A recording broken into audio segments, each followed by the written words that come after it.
তুমি মাটির ঘরে থেকে যদি মাটির প্রদীপ হও, বা ময়ূর মহল জুড়ে যদি ঝাড়বাতি হয়ে রাও, তবু ছড়াতে গেলে আলো কোনো আগুনে তোমায় পুড়তেই হবে।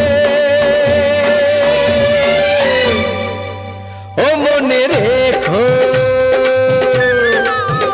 তুমি যেমন নূপুরি গাও, বাঁশি ডাকলে তোমায় বাজতেই হবে। ও মনে রেখো, হও যত না দূরেরই মেয়ে, মাটি ডাকলে তোমায়